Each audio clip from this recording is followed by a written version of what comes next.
Ok, donc il n'y a pas d'obligation évidemment à mettre la caméra. Donc bienvenue à tous. Donc je m'appelle Marie-France Verfailly, je co-préside avec Alexandre Rouzot, qui n'est pas présent aujourd'hui et qui lui pilote la direction commerciale de Sell & Sign, la commission Marketing and Sales. Donc la commission Marketing and Sales, c'est une commission qui est créée sur Made in Soft. Made in Soft, c'est le plus gros cluster d'accompagnement au numérique du territoire. Cluster, c'est un mot très en vogue en ce moment, alors je n'hésite pas à l'employer. C'est ce qui nous rassemble en ce moment et nous soude tous ensemble. L'idée au niveau de cette commission, c'est de mettre en place des conférences régulières, donc une tous les mois, qui va traiter d'une problématique ou d'un sujet qui nous concerne tous et qui peut mettre en valeur des outils ou des éléments digitaux pour nous aider à développer notre chiffre d'affaires. Donc, cette webconférence se déroule d'abord avec 30 minutes, avec 2 orateurs de choix et de qualité qui sont nos adhérents.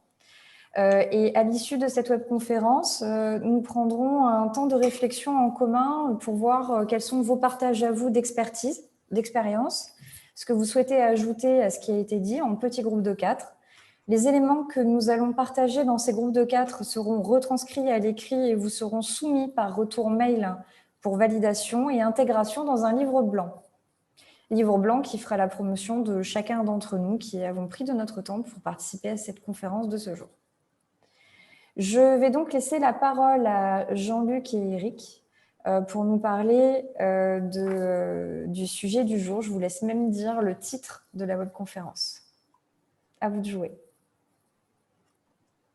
Bien, nous allons parler effectivement des vendeurs, qu'ils soient spécialistes ou généralistes. En fait, la question est, est-ce qu'il faut trancher dans ce domaine-là ou au contraire laisser la question de suspens.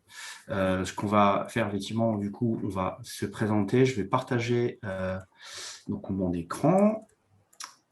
Hop, si vous me permettez. Donc, partager l'écran et ça me permet de passer sur le diaporama. Donc la question effectivement est posée quand on veut piloter et construire une force de vente. Est-ce que du coup mes vendeurs, est-ce que je dois les positionner en tant que généraliste ou en tant que spécialiste? On va chercher effectivement à répondre à cette question-là. Ce que je vous propose, c'est un calendrier sur lequel Jean-Luc et moi interviendrons. Donc dans un premier temps, vous dire qui nous sommes. Et on intégrera la partie 1 où je vais vous présenter cette théorie des fauves commerciaux qui m'est chère et sur le principe de si on parle d'un commercial et du coup si c'était un fauve. Et justement, si c'est un fauve, à ce moment-là, on peut voir est-ce que ça doit être un généraliste, type le jaguar, le tigre. Est-ce que ça doit être un spécialiste, type le guépard? Et puis Jean-Luc nous parlera d'une partie qui lui est propre sur le côté chasseur-éleveur qui sont des spécialistes et où est-ce qu'on peut être les deux à la fois. Sur la présentation de chacun des intervenants, ce que je vous propose effectivement, je commence la première partie. Donc pour ce qui me concerne, j'ai plus de 20 ans d'expérience en management des forces de vente, sur des forces de vente jusqu'à 100 personnes et des forces de vente y compris incluant des salariés et des indépendants ou des ERP. Donc, j'ai varié tous ces plaisirs-là. J'ai créé le cabinet de Best of Human il y a 5 ans, qui est un cabinet de recrutement, expertise des forces commerciales, qui est effectivement notre point fort qu'on cherche à mettre en avant. Et également, j'interviens sur les parcours auprès de l'IRCE pour ceux qui ne connaîtraient pas, c'est l'IRCE et l'Institut régional des chefs d'entreprise, où j'interviens sur un parcours qui s'appelle Accélérer son entreprise et je parle du recrutement des commerciaux assez logiquement et en même temps du management des commerciaux. Et j'interviens également sur l'accélérateur M, donc initié par la métropole, où j'interviens sur des problématiques de business, de management et de recrutement des forces commerciales. Jean-Luc, si vous voulez vous présenter. Volontiers. Donc, pour ma part, Jean-Luc Auzé, si on regarde dans le rétroviseur, je suis un ancien membre du comité de direction du groupe Altran, donc un groupe dans lequel j'ai passé quelque chose comme 25 ans. Quand je les ai quittés, Altran, c'était 20 000 ingénieurs, c'était un peu plus de 1000 commerciaux. Donc, on imagine bien qu'en passant 25 ans avec eux, compte tenu du turnover, c'est plusieurs milliers de commerciaux que j'ai pu voir naître et grandir et plus ou moins s'épanouir dans la structure. C'est un groupe que j'ai quitté il y a 7 ans pour fonder mon propre cabinet, Commitent, qui est un cabinet de conseil en performance collective et stratégie. Et donc aujourd'hui, je suis à la fois consultant et formateur sur ces thématiques-là, auprès d'entreprises et auprès de consultants indépendants que j'aide finalement à acquérir véritablement une structure de consultant. Juste pour conclure cette présentation de vous deux, ce sont aussi deux adhérents qui ont fraîchement rejoint l'écosystème de Medinsoft, qui ont de part et d'autre qui utilisaient et utilisent encore aujourd'hui beaucoup d'outils numériques pour digitaliser leur activité, leur méthode de management, leur formation. Et c'est à ce titre qu'on a jugé pertinent de leur proposer cette intervention aujourd'hui. À toi, Eric. Merci. Je vais vous parler de cette fameuse théorie des fauves où j'avais Yann Chaput qui m'a fait ce plaisir de faire un dessin qui illustre justement cette partie de théorie où vous verrez qu'on parle beaucoup du terrain. Hein, c'est pour ça qu'il a dessiné la jungle, la montagne et autres. Déjà, pour comprendre les commerciaux, déjà, il faut se poser la question, du coup, est-ce que c'était un fauve ? Parce que assez souvent, effectivement, quand on voit des chefs d'entreprise, ils me disent ah, j'ai besoin d'un commercial, ok, et quoi? Ah ben écoute, un chasseur. Donc la première vision, qui est un peu simpliste peut-être, mais qui est écoute, un chasseur, donc c'est un fauve, ouais, c'est ça, ouais, un lion, ouais, c'est ça qu'il me faut. Très bien. Donc, si c'était un fauve, en fait, déjà, cette théorie-là, c'est bien de combattre les préjugés parce que si c'est un fauve, en fait, vous allez voir que, et si c'est un lion, c'est beaucoup trop simple. Première des choses, alors déjà, premier préjugé, c'est que finalement, ce sont les lions qui chassent.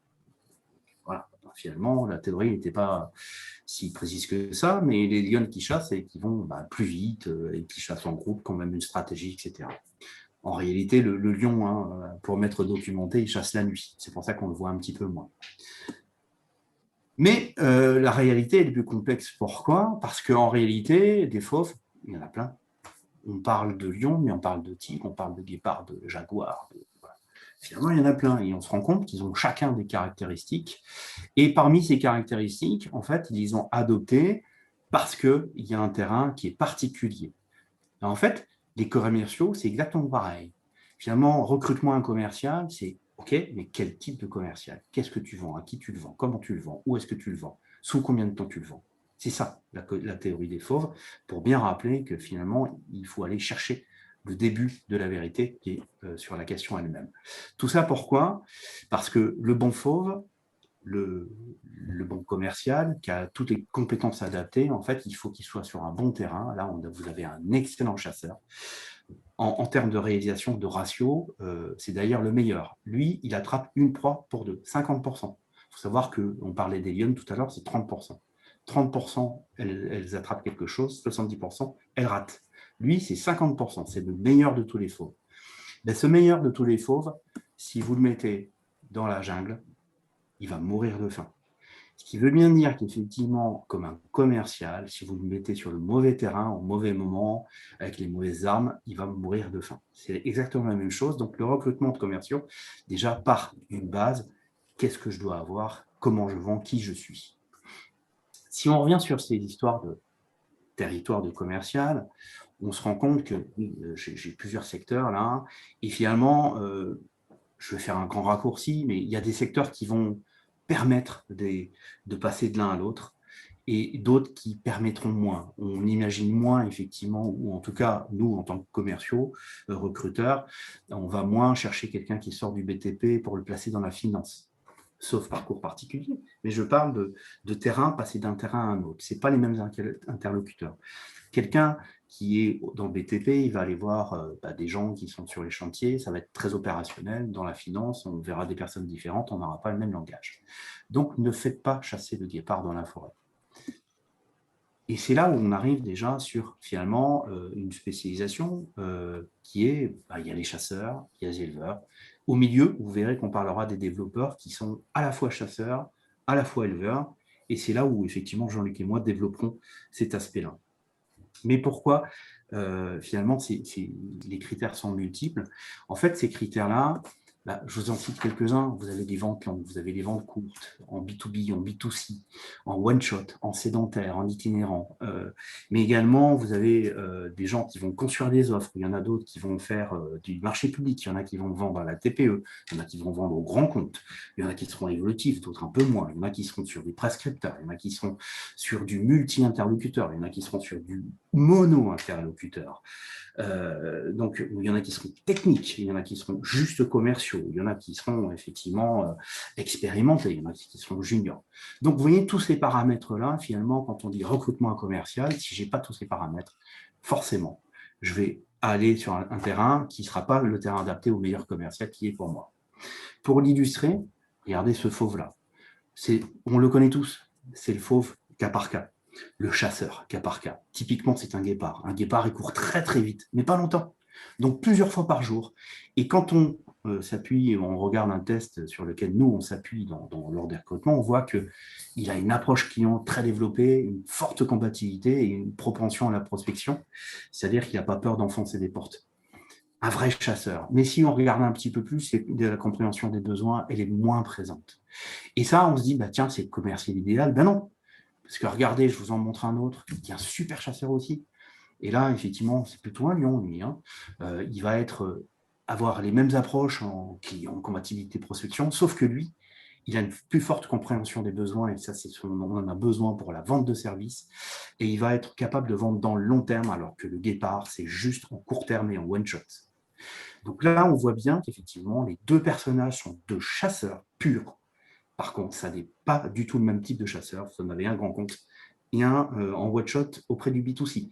Donc, effectivement, là, le spécialiste, ne vous trompez pas, mettez pas le vendeur cas par cas à vendre des prestations stratégiques auprès des grands comptes.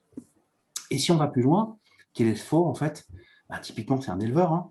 L'éleveur, lui, il a une très forte compréhension des besoins. Il a également donc, un intérêt à la satisfaction du client que n'avaient pas forcément les autres. Donc, par contre, on voit bien que la combativité, c'est pas son truc, la prospection, c'est pas son truc. Donc, effectivement, c'est quelqu'un qui va être effectivement dans les caractères, il va être plutôt côté bienveillant. Autant les autres, ils auront été des dominants, des énergiques, ils n'aiment pas tout ce qui est lent. Lui, il est plus dans la profondeur. Et c'est quelqu'un qui va avoir de la patience et qui va cultiver cette fiabilité. Donc, on voit déjà sur des spécialistes, chasseurs, éleveurs, c'est bien d'avoir des caractéristiques propres et suivant ce dont on a besoin, on ne prendra pas le même type de commercial. Et de quoi on a besoin, en fait? Ça dépend. Oui, ça évidemment, on vous demande de répondre par oui ou par non, alors ça dépend, ça dépasse.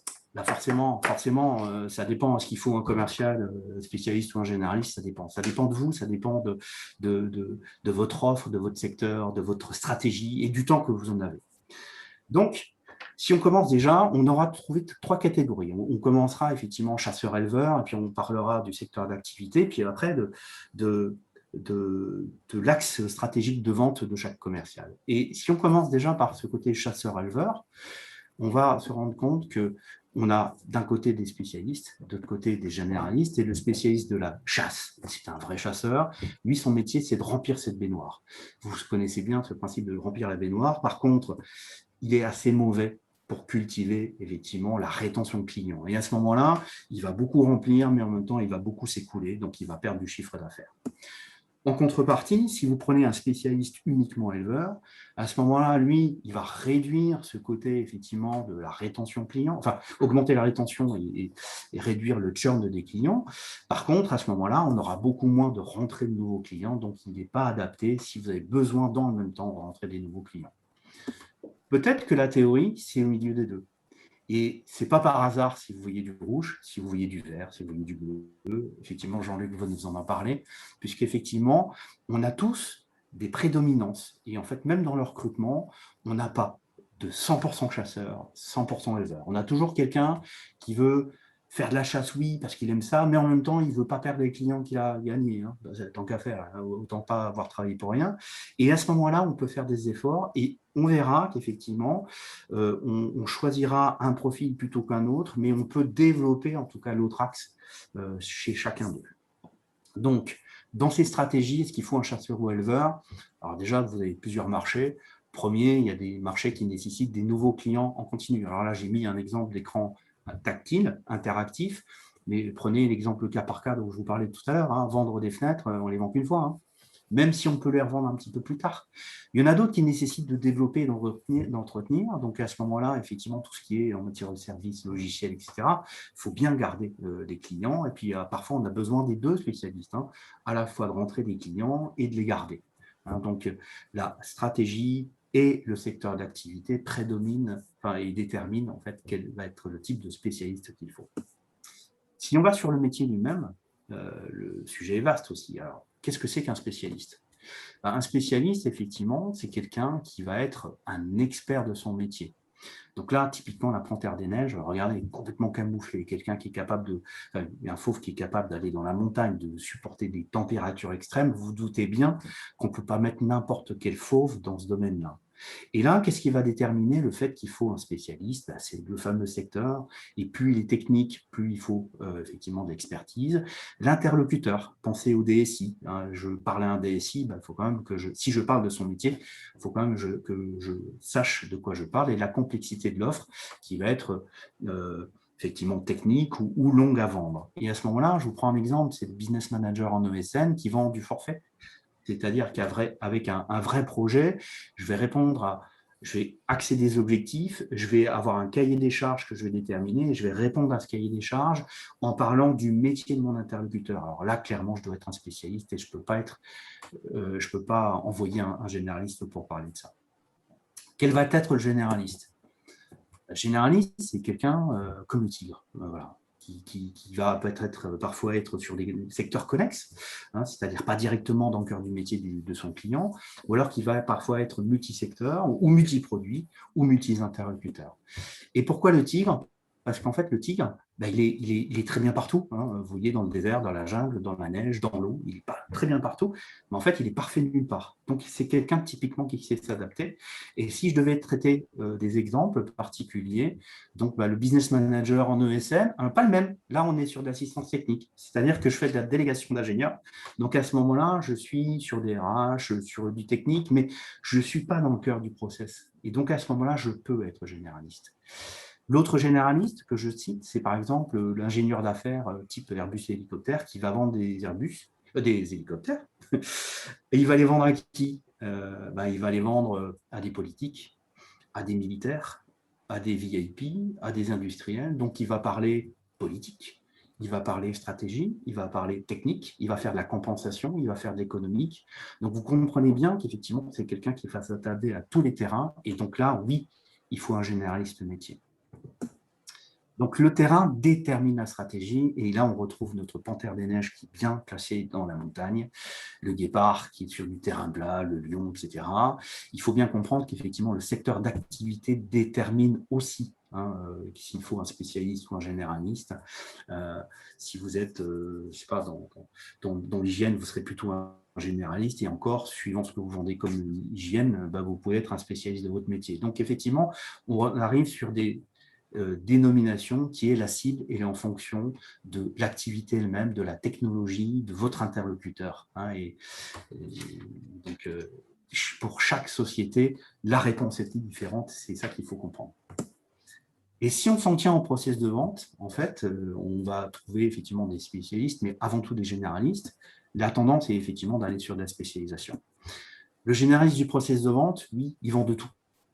Il vend de la prospection, jusqu'à la fidélisation. Alors là, on est sur un schéma qui est complètement classique en TPE, PME. Donc, je prends un commercial et je lui donne une voiture et il va aller chercher ses cibles, il va les démarcher et il va les fidéliser. Donc, on va lui demander de générer du chiffre d'affaires. Il est évident qu'effectivement, c'est logique, c'est aussi lié à la taille. Hein. Vous avez des TPE, PME qui peuvent avoir un seul commercial et donc à ce moment-là, elles vont adopter ce principe-là. si on veut le dépasser, aujourd'hui, la tendance, elle est de spécialiser. Finalement, en partant de quelque chose, c'était donc une étude, c'était Prodot Consulting, en fait, qui avait fait ça, mais qu'en réalité, on cherche des super commerciaux qui sont très, très bons dans l'acte de vente, mais en réalité, dans cet acte de vente, par tous les parasites qui sont générés par son métier, en fait, il est seulement à 10% en face d'un client. Finalement, son talent, il le met à profit que dans 10% des cas. Et suite à ça, vous avez des startups, des licornes, en fait, notamment aux US, qui se sont organisées complètement différemment en disant, du coup, chaque talent, je vais spécialiser des gens par talent. On va trouver le growth hacker, donc quelqu'un dont le métier va être d'aller trouver des leads marketing, donc générer du lead marketing, et qui va passer, à ce moment-là, il va passer le ballon à un SDR, BDR, donc Business Development Representative, Inside Sales, donc des gens, des commerciaux, des BizDev, qui vont appeler les gens et là, qui vont qualifier effectivement ces leads marketing en sales marketing. Par contre, ils vont le passer un account exécutif où là, vous avez vraiment l'idée du fusil à lunettes. Dès que j'appelle, c'est pour vendre. J'ai déjà quelqu'un qui a un besoin qui est déjà déterminé et à ce moment-là, chaque fois que je tire, c'est qu'il y a un réel besoin et comme je suis un hyper spécialiste, je conclue quasiment à chaque fois. Donc, vous voyez, on a vraiment segmenté. Et derrière, vous retrouvez effectivement sur le côté élevage, vous avez le Account Manager et le Customer Success Manager, où le Customer Success Manager, il va s'occuper effectivement des clients, faire en sorte qu'ils restent. Le Account Manager sera peut-être plus le côté grand compte, côté stratégique de la vente, et à ce moment-là, lui, il va être l'interlocuteur majoritaire, mais moins opérationnel. Customer Success Manager sera plus sur le côté opérationnel. Donc ça, ce sont effectivement des stratégies qu'on voit se développer actuellement et bien sûr qui ont les moyens de se structurer sur des choses qui nécessitent effectivement du budget et puis également des ventes qui peuvent être assez complexes mais qui nécessitent de spécialiser. Alors, on s'est posé cette question, finalement, si moi, PME, je veux quelque chose je veux me rapprocher un peu de l'excellence en disant, tiens, je veux passer du généraliste à du spécialiste, comment je peux faire? L'idée, ça serait peut-être ça. Ça serait de se dire, finalement,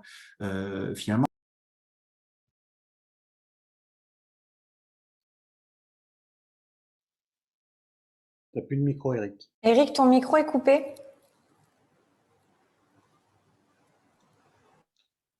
C'est forcément moins vivant. Reviens. Même si les slides sont très parlants. Oui. Alors, non, son micro est là. Est-ce que vous m'entendez à nouveau? Oui. Très bien. Ok, très bien. Donc, à ce moment-là, pardon, je reprends, on est sur quelque chose qu'on va adapter en PME et on va parler d'outbound et d'inbound. Donc, outbound, c'est effectivement la prospection telle que vous la connaissez, c'est-à-dire que c'est du lead sortant, c'est de la téléprospection, c'est des campagnes de publicité, c'est que je vais aller chercher le client là où il est. L'inbound, c'est que j'essaie de faire en sorte qu'il vienne tout de suite à moi, avec des lead magnets, avec mon site internet, du chatbot, etc. C'est que quelque part, je vais répondre à cette problématique. Mais ça, on peut tout à fait ou l'internaliser avec une assistante commerciale ou un alternant. On peut également l'externaliser avec une société de téléprospection, quelqu'un qui vous fait du lead mais en externe. Et ça, à ce moment-là, on le passe à quelqu'un un petit peu plus classique qui est un commercial, un bizdev, un sales, et qui, lui, va appeler ses clients en fonction de ces leads-là. Le manager ou le dirigeant de la PME, à ce moment-là, lui devient, si c'est une vente complexe, ça vaut le coup, il devient le finalisateur en matière de vente, puisqu'il maîtrise parfaitement son offre et il sera vraiment le plus qualifié pour finaliser ce projet-là. Et enfin, on retrouve ces côtés de success, de CSM, Success Manager, Customer Success Manager, avec un technico-commercial qu'on peut déléguer, qu'on retrouve par exemple chez Annette, puisqu'on a le plaisir d'avoir des directeurs commerciaux avec nous. Voilà, c'est quelqu'un effectivement qui sera plus un opérationnel, qui va aider le client, mais dans l'opérationnel métier, et tout en ayant un manager ou un dirigeant, donc ce manager de la TPE, qui va lui-même face au client, qui est l'interlocuteur du client, et qui à ce moment-là, pour tout ce qui est opérationnel va le déléguer à ses CSM. Donc, on retrouve finalement, avec peu de moyens, une spécialisation des ventes qui peuvent amener effectivement à une réflexion disant que plutôt que faire tout et le faire tout moyennement, je peux spécialiser et faire en sorte d'avoir des vrais spécialistes pour des budgets complètement accessibles. Voilà pour ma partie. Jean-Luc nous parle justement de cette spécialisation entre chasseurs et éleveurs.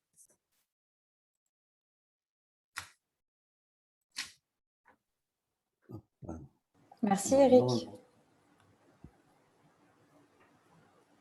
Ah, quand je partage mon écran, je perds toutes les fenêtres Zoom et je suis perdu, mais ça y est, je les ai retrouvés. Donc, ben oui, merci Eric pour cette vision. En fait, ça fait quelques semaines qu'on travaille ensemble et qu'Eric m'a présenté son modèle.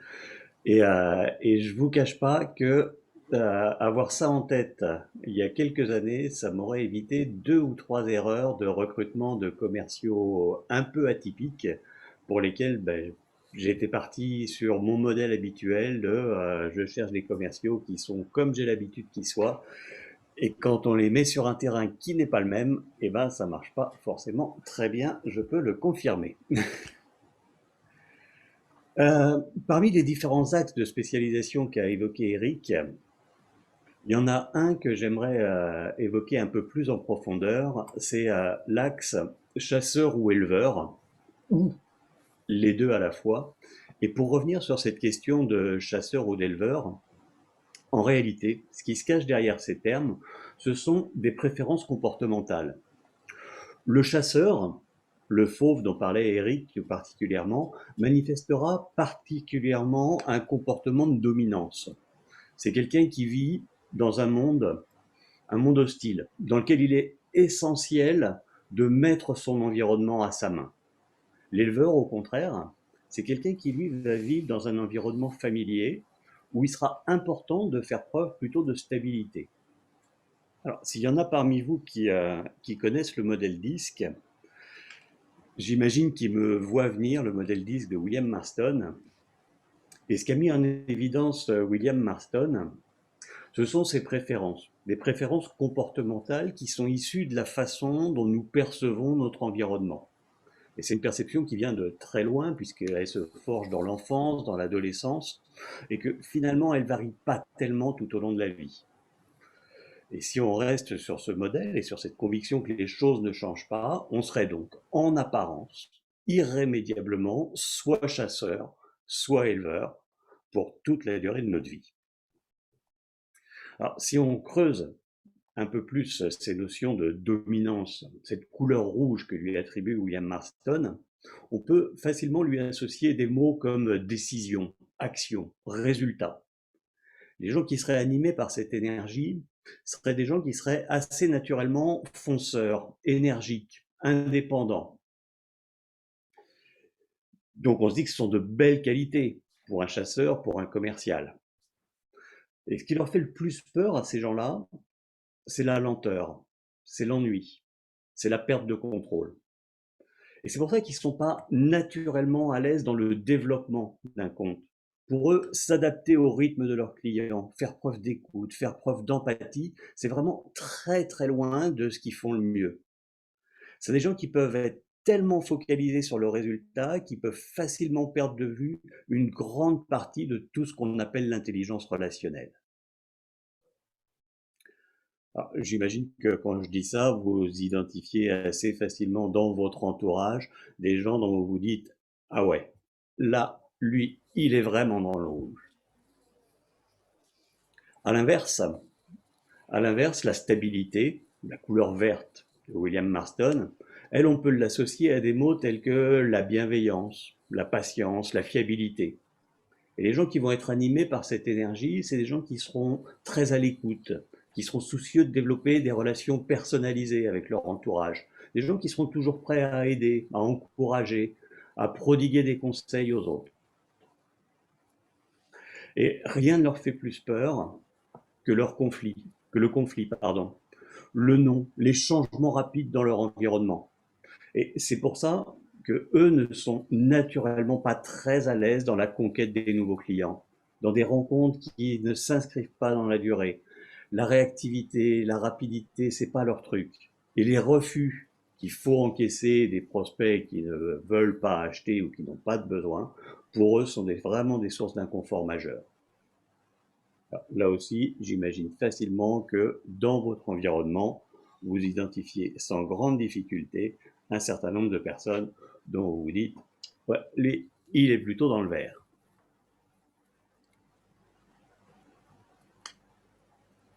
Et dans son modèle, William Marston, il identifie deux autres profils, deux autres couleurs. Et ces deux autres couleurs, c'est le bleu, décidément, le bleu de la conformité. Le bleu de la conformité, ça va caractériser des gens qui sont dans l'analyse, dans la structure, dans l'élaboration et le respect de règles et de procédures. Alors, on pourrait voir là aussi quelques belles qualités pour un commercial à qui on va confier des dossiers complexes, des réponses à appel d'offres, et globalement toutes ces formes de vente qui nécessitent une grande rigueur. Mais les gens qui sont animés par cette énergie ont assez facilement tendance à se noyer dans les détails, à avoir du mal à gérer les compromis, du mal à gérer les oppositions. Et quelqu'un qui ne serait que bleu aurait même sans doute du mal à composer avec l'imperfection de ses prospects, l'imperfection de ses clients et même l'imperfection de sa propre organisation ou des produits, des services qu'il a à vendre. Le jaune, la quatrième couleur du modèle de William Marston, le jaune, c'est le jaune de l'influence. C'est des mots comme rayonnement, optimisme, enthousiasme, sociabilité. Et là encore, tous ces mots-là, c'est des belles qualités pour un commercial. Mais là encore, les gens qui sont animés par cette énergie et qui ne seraient animés que par celle-ci ont facilement tendance à parler beaucoup plus qu'ils n'écoutent, à faire preuve d'optimisme, d'excès d'optimisme, des gens qui se dispersent facilement par excès d'enthousiasme, et quelqu'un qui serait que jaune serait sans doute très à l'aise dans son métier de commercial, mais aussi extrêmement peu efficace. Mais Dieu merci, nous ne sommes pas monochromes et personne n'est complètement monochrome. On a tous, ou presque, une énergie, une couleur dominante et juste derrière, d'autres couleurs qui viennent en relais, d'autres couleurs qui s'expriment peut-être un peu moins mais qu'on peut facilement mobiliser. Mais surtout, tout ça, ça traduit finalement ce que l'on est fondamentalement, mais ce ne sont que des préférences. Et ça n'induit que des comportements dans lesquels on est naturellement plus efficace et plus performant. Mais on est aussi tout à fait capable d'aller jouer sur d'autres registres pour peu qu'on en prenne la peine. Mais si on prend un commercial qui ne connaît pas particulièrement bien son métier, qui dispose de relativement peu de techniques pour l'exercer, si on ne lui donne pas un cadre précis pour l'exercer, il y a de bonnes chances pour que, selon sa nature, il se retrouve dans l'un ou l'autre de ses comportements. Dans l'un ou l'autre de ses comportements dans lequel il se sent particulièrement à l'aise, efficace et performant. Alors, si on laisse faire la nature, on retrouvera des bleus noyés dans des dossiers dont ils nous diront en bougonnant qu'ils n'ont aucune chance de les gagner. On retrouvera des jaunes absolument rayonnants, pour eux tout ira parfaitement bien, ils auront un pipe commercial plein d'une centaine de dossiers, mais ils seront absolument incapables de nous dire quels sont réellement les critères de décision, quel est le calendrier, etc., etc. On trouvera, si on a de la chance, des verts en train de développer de magnifiques relations de grande qualité avec des prospects et des clients, qui sont déjà des clients installés. Et puis on trouvera des rouges qui n'auront pas une minute à nous consacrer parce qu'ils seront constamment en conquête, constamment à l'affût d'un nouveau rendez-vous à honorer. Et ça c'est typiquement ce que j'appelle le syndrome de l'amateur dans une organisation immature. C'est ce qui arrive quand on met un commercial dont ce n'est pas réellement le métier dans une structure qui n'est pas réellement organisée. Parce que sans qu'il puisse s'appuyer sur une vraie technique, sans véritablement connaître son métier, sans être intégré dans une véritable organisation commerciale mature. Notre commercial amateur, il s'en tiendra aux comportements dans lesquels il se sait, dans lesquels il se sent efficace, même si ce n'est pas vraiment le cas, même si c'est qu'une efficacité de façade, une efficacité instantanée, qui n'est pas celle qui lui obtiendra à terme d'obtenir des résultats.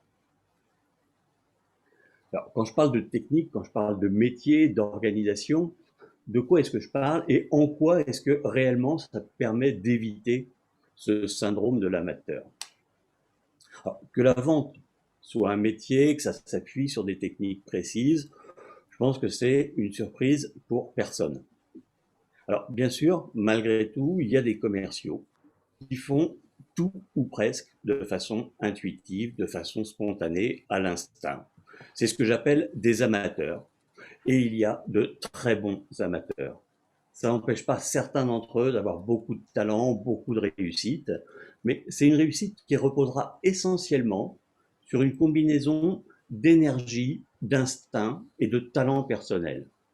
Et ça peut donner d'excellents résultats lorsque l'environnement s'y prête.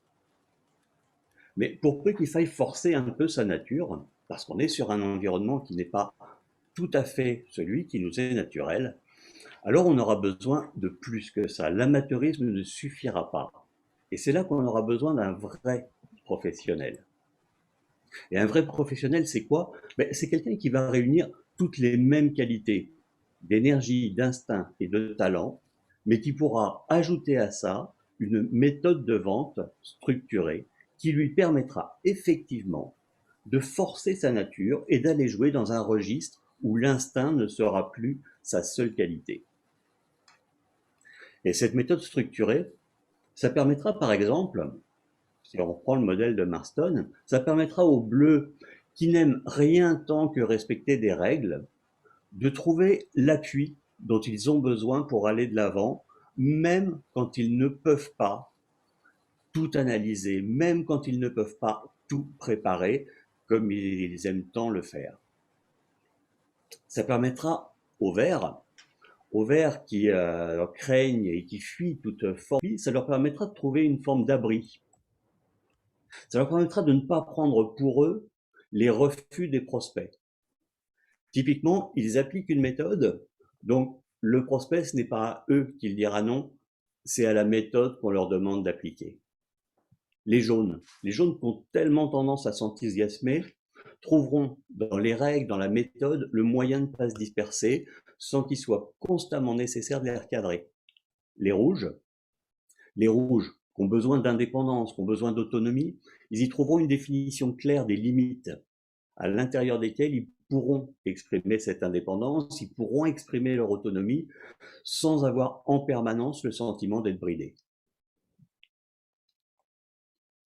Quant à l'organisation, l'existence ou pas d'une vraie fonction commerciale dans l'entreprise, c'est tout ce qui va faire la différence entre une organisation immature, une organisation dans laquelle le commercial va finalement être livré à lui-même, sans vraie ligne directrice, sans qu'il y ait une vraie stratégie et sans véritable interaction avec le reste de l'équipe commerciale ou le reste de l'entreprise. Toute la différence entre une organisation immature et une organisation mature, qui, elle, positionnera le commercial, son activité, dans une véritable équipe, dans une véritable stratégie structurée. Et avoir une équipe, une stratégie structurée, là encore, c'est ce qui permettra typiquement aux verts de trouver l'environnement harmonieux dont ils ont fondamentalement besoin et qu'ils ne trouvent pas si on leur demande d'être beaucoup plus dans une activité de chasse, qu'ils ne retrouveront pas auprès de leurs prospects. Cette équipe, cette stratégie structurée, ça permettra aux bleus de trouver le cadre et les règles dont eux aussi ont véritablement besoin pour être à l'aise. Ça permettra aux jaunes de trouver l'environnement amical qu'ils ne trouveront pas forcément à l'extérieur, là encore, si on les met sur des activités plutôt de chasse ou des activités avec des contacts un peu rugueux avec leurs prospects ou leurs clients. Et ça permettra aux rouges d'avoir cette image de décideur dont ils ont besoin. Là encore, on met un rouge dans une activité de développement d'un compte client. J'évoquais tout à l'heure que ce n'était pas les environnements dans lesquels ils étaient le mieux dans lesquels ils pouvaient le plus facilement affirmer leur rôle, leur leadership. Ce rôle de leadership, cette image, ils pourront la trouver en interne au sein de l'équipe commerciale. Et vraiment, cette notion d'organisation, de management commercial, ça joue un rôle vraiment majeur dans tout ça. Un rôle tel qu'il n'est pas rare de voir un commercial qui était en réussite dans un job précédent ne pas du tout obtenir les mêmes résultats dans une structure différente. Même s'il conserve la même typologie de clients, même s'il conserve la même typologie de produits ou de services à vendre, il peut suffire qu'il n'ait pas le même cadre technique et méthodologique, qu'il n'ait pas la même qualité de management pour qu'il perde complètement la capacité à incarner un rôle différent de celui que lui dicte sa nature. Alors finalement, généraliste ou spécialiste, chasseur ou éleveur, souvent quand un commercial se définit lui-même comme étant chasseur ou éleveur, c'est de son naturel qu'il est en train de nous parler, faute d'avoir à sa disposition la technique et l'environnement qui lui permettraient de se redéfinir, de se repositionner dans un rôle différent. Et quand on veut qu'un commercial soit à la fois chasseur et éleveur, on devra compter sur le fait qu'il soit l'un par nature et l'autre par adaptation. Mais dans tous les cas, devenir l'autre par adaptation, ça demande du temps. Ça demande du temps de compréhension de l'organisation par le commercial, du temps de compréhension du commercial par l'organisation et du temps de formation. Alors, quand on veut aller vite, quand on ne veut pas prendre de risques, il est souvent préférable de ne pas trop miser sur cette notion d'adaptation, souvent préférable de recruter des chasseurs bien rouges, teintés éventuellement de jaune ou de bleu selon le terrain sur lequel on veut les faire chasser, ou de recruter des éleveurs verts, jaunes ou bleus selon la nature des clients, des marchés qu'on souhaite leur faire développer. Si on est prêt à se donner du temps, on peut bien sûr miser sur l'adaptation. Il y a un dernier point que j'aimerais aborder, un dernier point qui est très important dans la définition de sa stratégie de recrutement et d'affectation de ses commerciaux. Et un dernier point qui est autour de cette notion de généraliste ou spécialiste, et un point qui est tout aussi important que les précédents, c'est la nature du processus de vente et donc du processus d'achat des clients qu'on va confier à nos commerciaux. Alors, sans trop entrer dans le détail, on peut distinguer 3 types de modèles de vente. Il y a la vente sur consultation. La vente sur consultation, c'est ces ventes où le client émet un appel d'offres et où le rôle du commercial sera d'apporter une réponse solide, complète, conforme, dans les délais, tout en déroulant, dans toute la mesure du possible, une stratégie de lobbying auprès des influenceurs et des décideurs qui vont être impliqués dans le processus d'achat.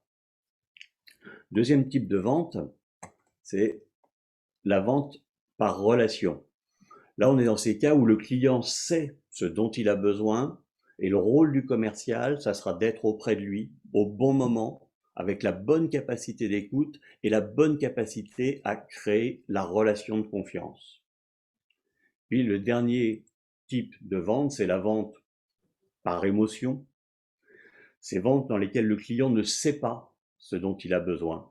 Il ne sait peut-être même pas qu'il a un besoin et le rôle du commercial, ça sera de faire émerger ce besoin et de faire ressentir à quel point ce besoin que le client néglige ou que le client n'a pas identifié est une source de problème et à quel point résoudre ce problème serait une source de satisfaction. Et si je tenais à conclure sur ce point, c'est parce qu'autant je suis convaincu que la flexibilité et même la polyvalence est possible entre chasseurs et éleveurs, autant je ne crois pas du tout ni à cette polyvalence, ni même à la flexibilité entre ces 3 types d'activités, parce qu'elle repose pas seulement sur des profils idéaux qui pourraient faire des efforts pour s'adapter, mais parce qu'elle repose sur des rythmes différents.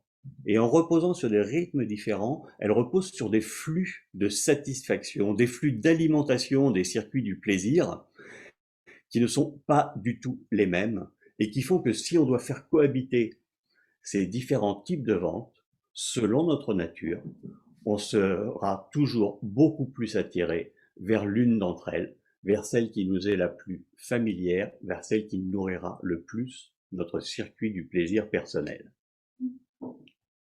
Alors, en conclusion, avec cet éclairage, je ne peux que souscrire à ce que disait Eric.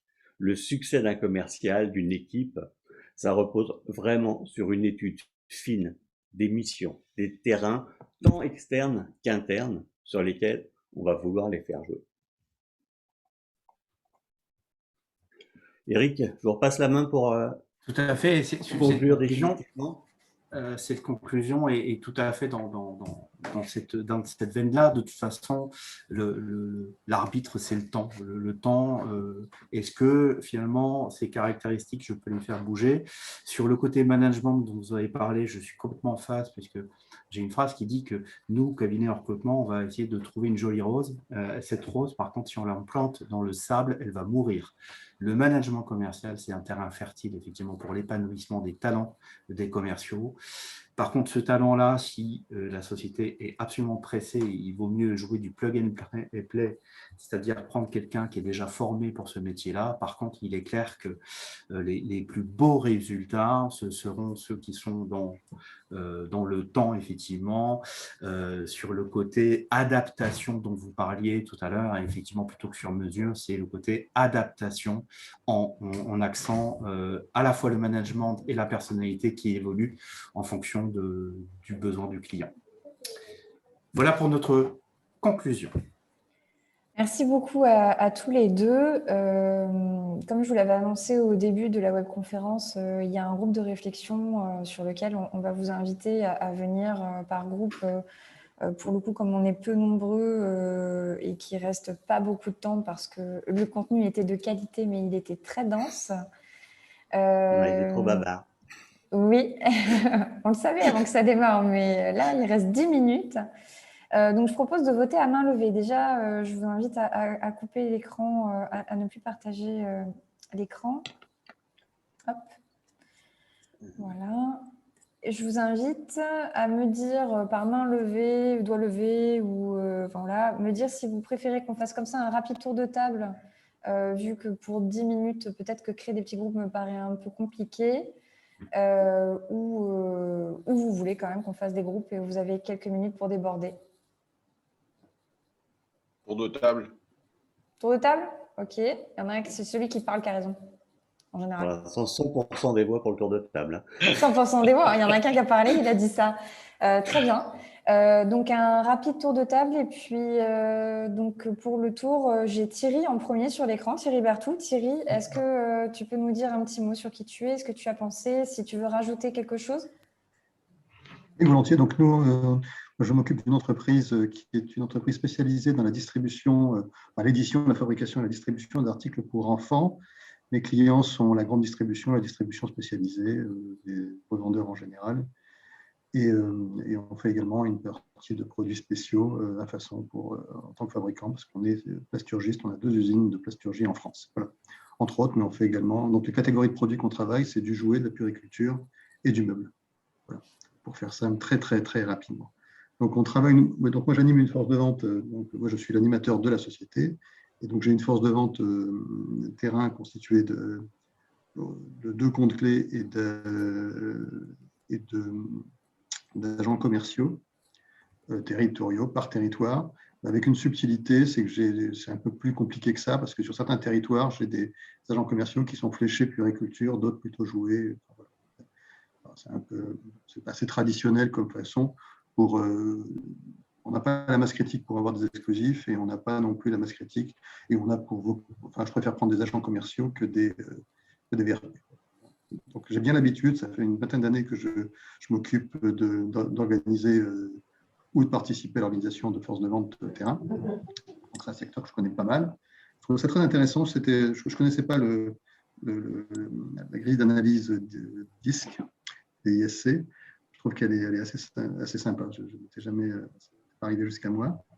En tout cas, je trouvais que la présentation était assez intéressante, assez stimulante.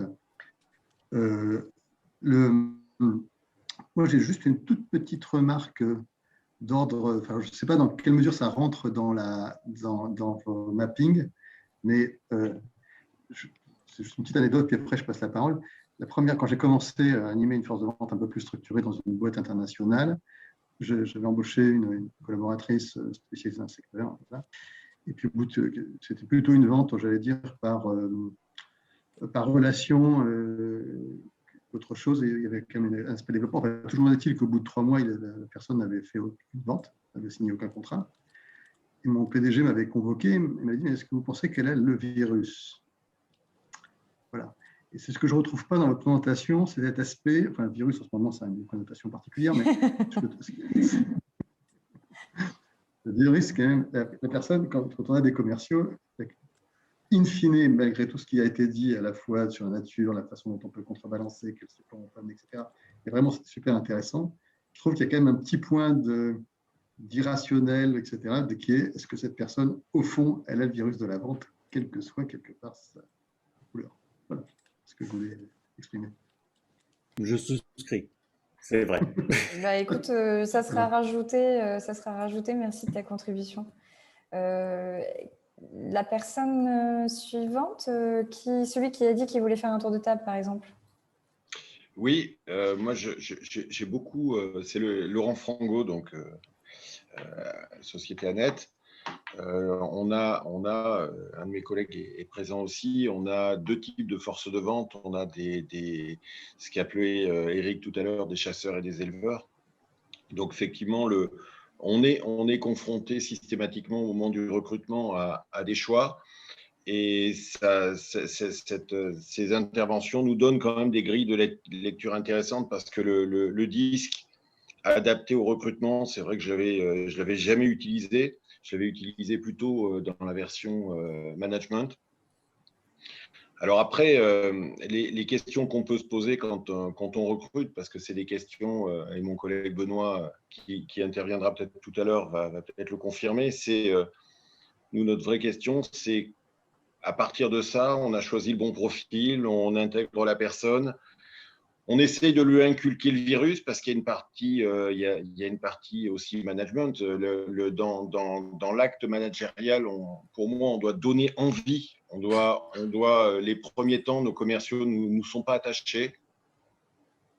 D'ailleurs, attachés à la vente dans ces métiers-là.